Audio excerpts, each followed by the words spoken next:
Hello friends, मेरा नाम है अमित यादव और आपका फिर से स्वागत करता हूं मेरे इस यूट्यूब चैनल में। दोस्तों, आज हम क्या पढ़ेंगे? आज हम पढ़ेंगे the major decision by elected leaders.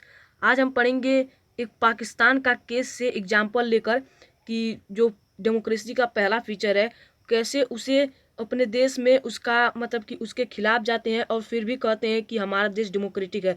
पिछले वीडियो में मैंने आपको बताया था कि डेमोक्रेसी का एक डिफिनेशन और कुछ फीचर्स, 4 फीचर्स आपको बताए थे मैंने उनके बारे में। तो अब हम यहाँ से वही पढ़ेंगे जो उनके फीचर्स थे, उनके बारे में कि जो फीचर्स हैं उनको किस तरह कंट्री में अप्लाई नहीं किया जाता है, फिर भी कहते हैं कि वो डेमोक्रेटिक कंट्री है। तो देखिए, major decisions by elected leaders, तो इसमें से हम पाकिस्तान का केस देखेंगे। तो पाकिस्तान में क्या हुआ था? जनरल परवेज मुशर्रफ कौन थे? जनरल परवेज मुशर्रफ एक मिलिट्री जनरल थे।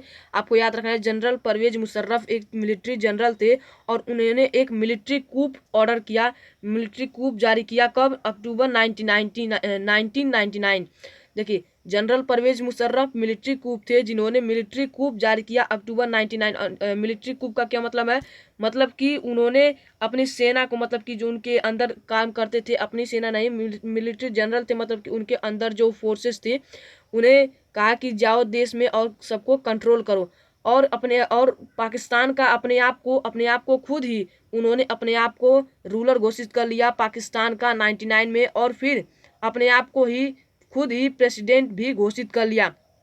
तो यहाँ देखिए हो क्या रहा है। जनरल परवेज मुशर्रफ ने मिलिट्री कूप जारी किया। कब?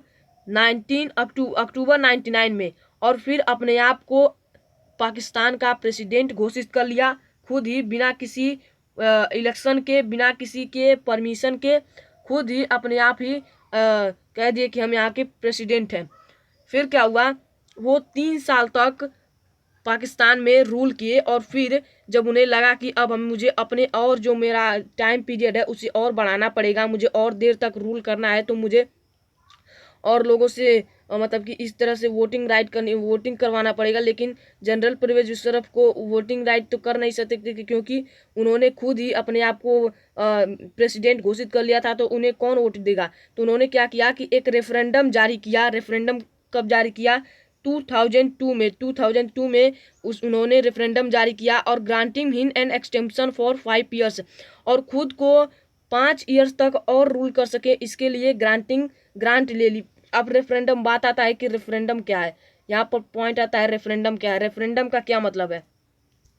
तो देखिए, रेफरेंडम होता है वोटिंग यस आर नो। देखिए, वोटिंग वो वाला वोटिंग नहीं जो लोग जाते हैं और वोट देते हैं और उसे फिर काउंट किया जाता है। यहाँ पर क्या हुआ था? यस आर नो सीधे डायरेक्ट पूछा जाता है, वो वाला उसे रेफरेंडम कहते हैं। उस तरह के वोटिंग को रेफरेंडम कहते हैं। तो इन्होंने क्या किया? 2002 में एक रेफरेंडम जारी किया और लोगों से अपने 5 साल के और रूल करें इसके लिए परमिशन, मतलब कि लोगों से वोटिंग राइट हामी करवा ली।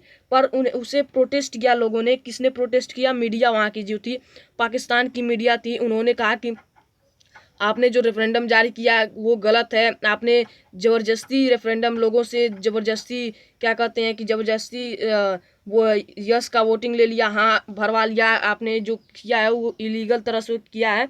तो वहाँ पर प्रोटेस्ट होने लगा उनके खिलाफ कि आपका जो रेफरेंडम प्रोसेस है वो बिल्कुल ही गलत है। आप अपने रूल करने के लिए लोगों को डरा धमका कर वोटिंग राइट ले रहे हैं। इस तरह से कुछ अलग अलग लोग उनके खिलाफ प्रोटेस्ट करने लगे। तो फिर जनरल परवेज मुशर्रफ ने क्या किया? लीगल फ्रेमवर्क ऑर्डर जारी किया। लीगल फ्रेमवर्क ऑर्डर जारी किया, इसका मतलब क्या है? लीगल फ्रेमवर्क ऑर्डर मतलब कि एक ऑर्डर जारी किया कि जो उसमें क्या कहा था उन्होंने, जो लीगल फ्रेमवर्क ऑर्डर था उसमें उन्होंने क्या किया?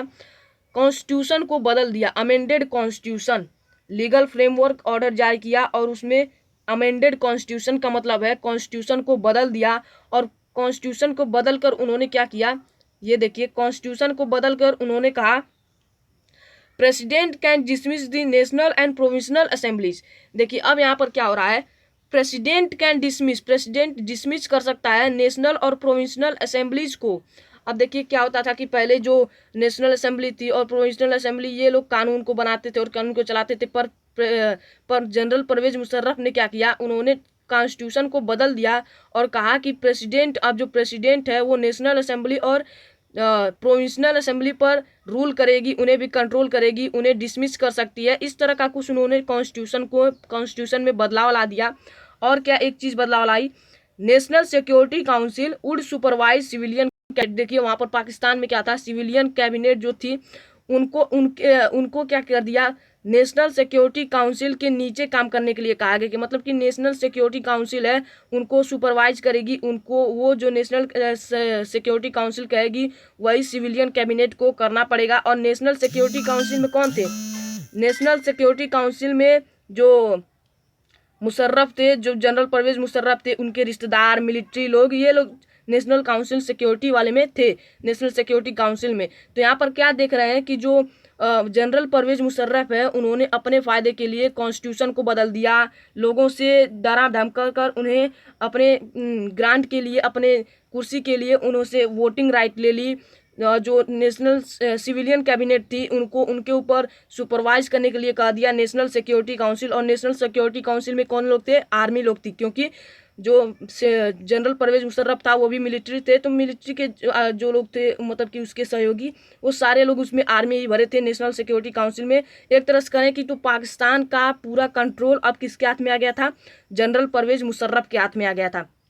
तो यहाँ पर हमें क्या देखने को मिलता है कि यहाँ पर देखिए एक डेमोक्रेसी का जो फीचर है वो यहाँ पर फॉलो नहीं किया जा रहा है। In a democracy final decision making power must rest with those elected by the people. आपको जितना भी यहाँ पर फीचर्स मिलेंगे आपको याद कर लेना है, ये फीचर्स का डेमोक्रेसी है। तो यहाँ पर डेमोक्रेसी का फीचर है, तो यहाँ पर देखिए क्या हो रहा है कि कहता है कि डेमोक्रेसी जो है उसमें जो फाइनल डिसीजंस होते हैं वो उन लोगों के द्वारा लेना चाहिए जो कि पीपुल्स के द्वारा इलेक्टेड हो गए। तो पर यहाँ पर क्या था, जनरल परवेज मुशर्रफ खुद को ही डायरेक्ट प्रेसिडेंट घोषित कर लिए। तो इस तरह का कुछ सिचुएशन वहाँ पर था। तो यहाँ पर हम क्या देख रहे हैं कि देश बिल्कुल ही डेमोक्रेटिक नहीं है, क्योंकि मिलिट्री जो भी जिसे मन वो भी रूल कर चला जा रहा है। तो यहाँ पर क्या देखने को मिल रहा है, देश को डेमोक्रेटिक नहीं है फिर भी लोग इसे डेमोक्रेटिक कंट्री कहते हैं। तो यहाँ पर ये वीडियो यहीं पर ख़त्म होता है।